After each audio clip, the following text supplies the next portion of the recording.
Most AI-generated presentations fail, and there are two main reasons for that. First, if you build a presentation directly in your AI chat of choice, like ChatGPT, Claude, or Gemini, the output usually looks pretty bad, because slide design isn't really in their native wheelhouse.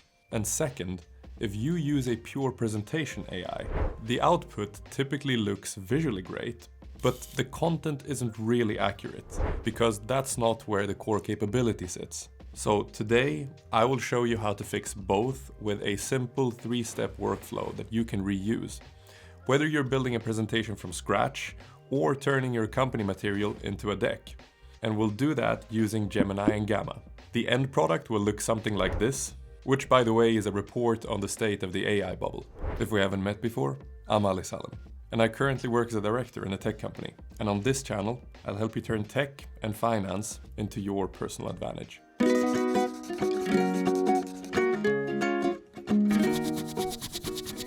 Step 1 has 2 actions. First, we'll generate the raw material for the presentation, and second, we'll turn that material into a clean slide-by-slide outline. Let's start with action 1, generating the raw material we'll use to build the deck. And really, you can do this in 2 ways. Your first option is to use existing material, like company collateral or internal documents. And option 2 is to research a topic from scratch. And in this video, we'll go from scratch. And since we've been a bit light on the finance side on this channel, we'll pick a finance-related topic, the current state of the AI bubble.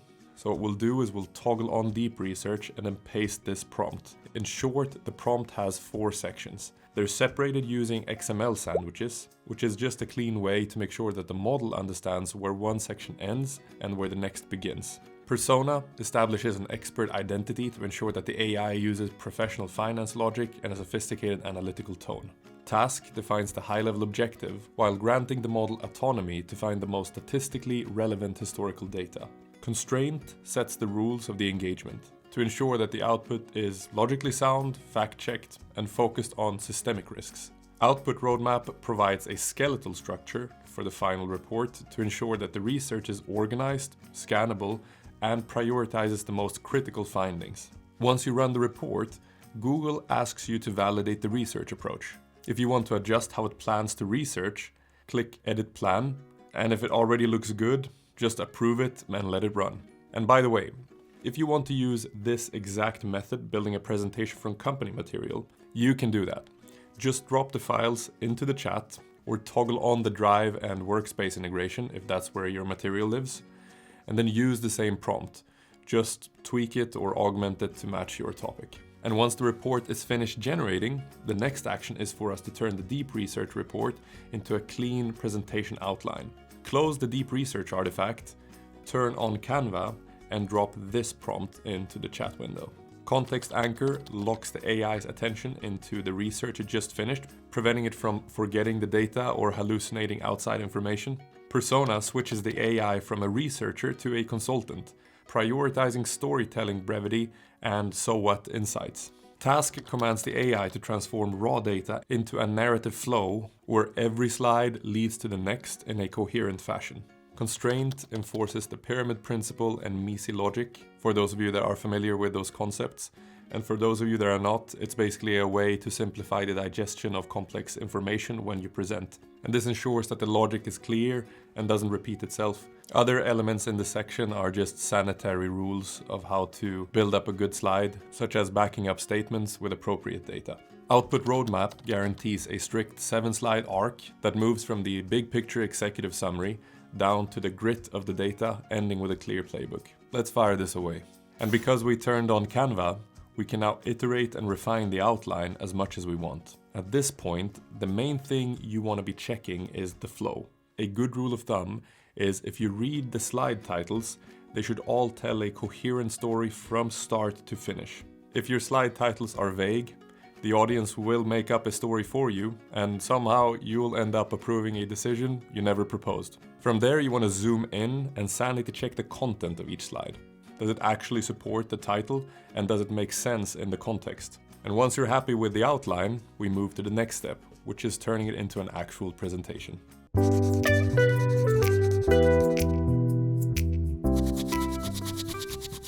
In in order for us to create the first draft of the presentation based on the outline, we're going to start off by copying the content of the report. So if you go up to share here, you can click copy contents.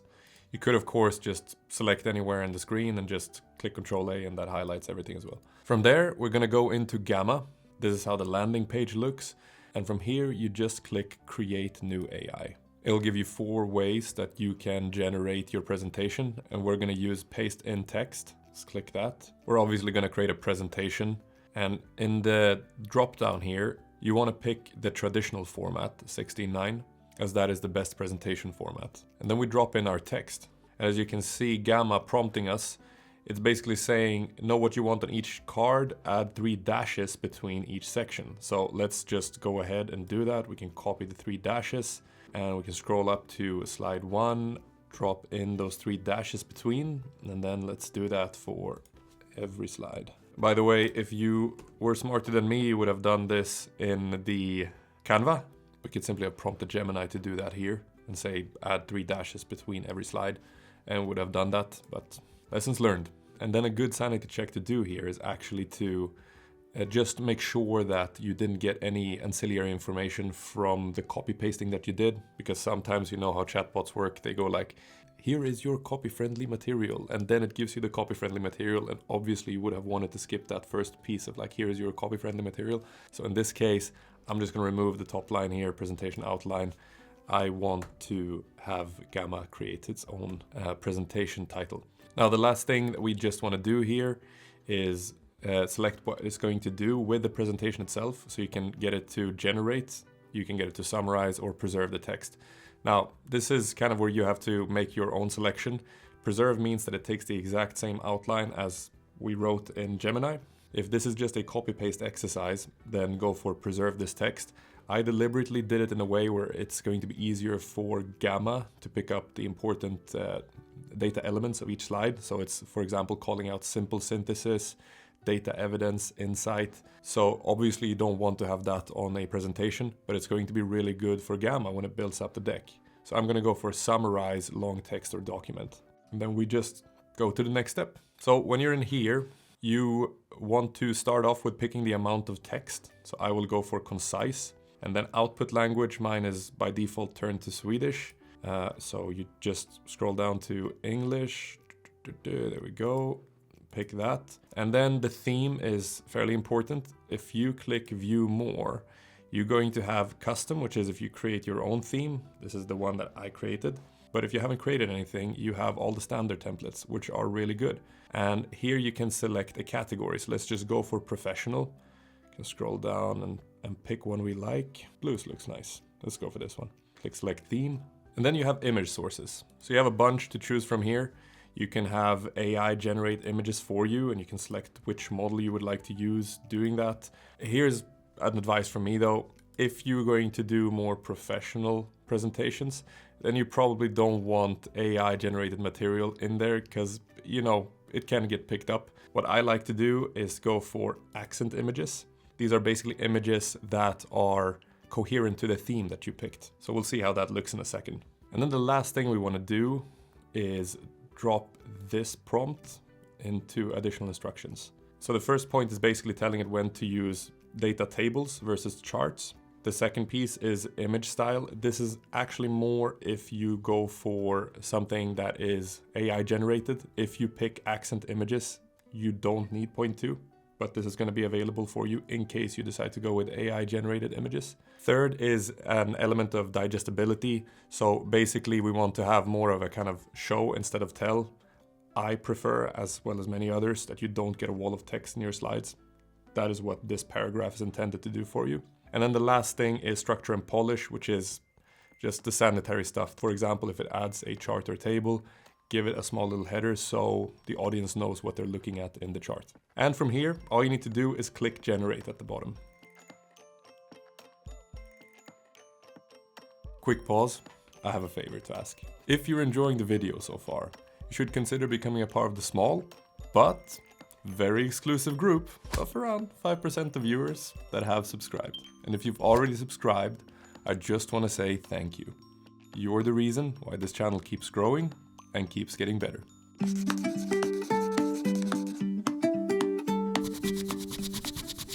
There are two key actions under Enhance. First, we sanity check the initial draft, and second, we pass the presentation through Gemini again for evaluation. Before we go into the first action, I just want to place a lens on you before you execute this step. You need to almost tunnel vision on what the purpose of the presentation is. Most of the time in corporate, your presentation is looking to drive a decision.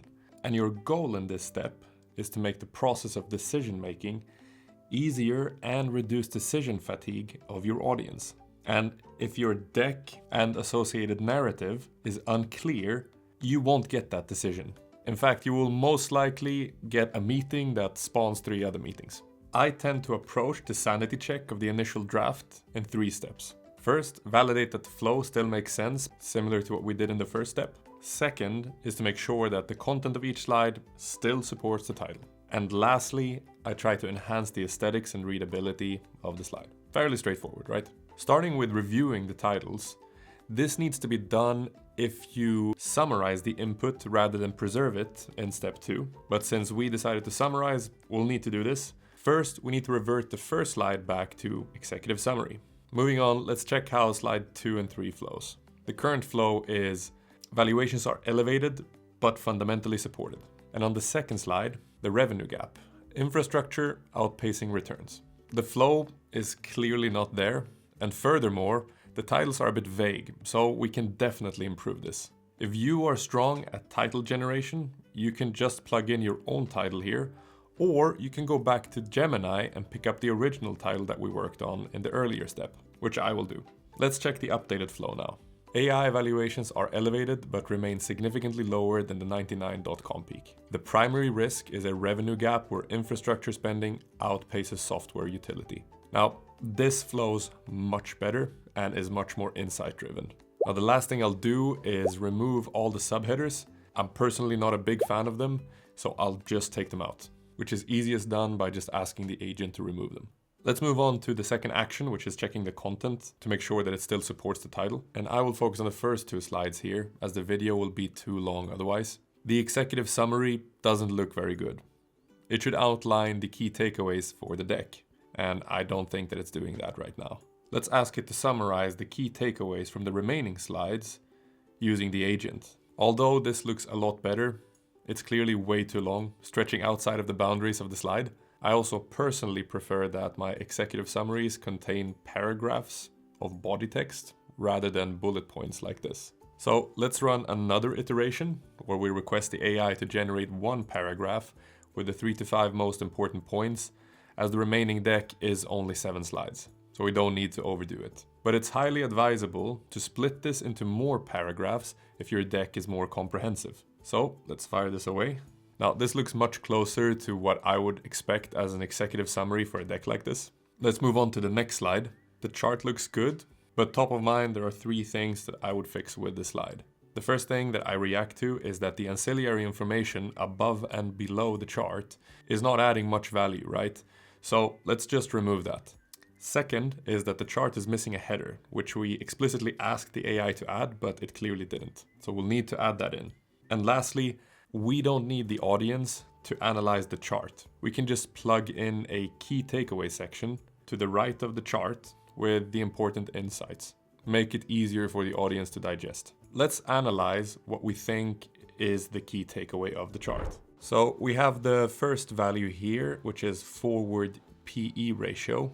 This basically tells you how much investors are willing to pay today for every $1 of profit that the company is expected to make next year. And what the bars are basically showing us here is that in 1999, the market was high on pure hope, paying over $100 for every $1 of profit.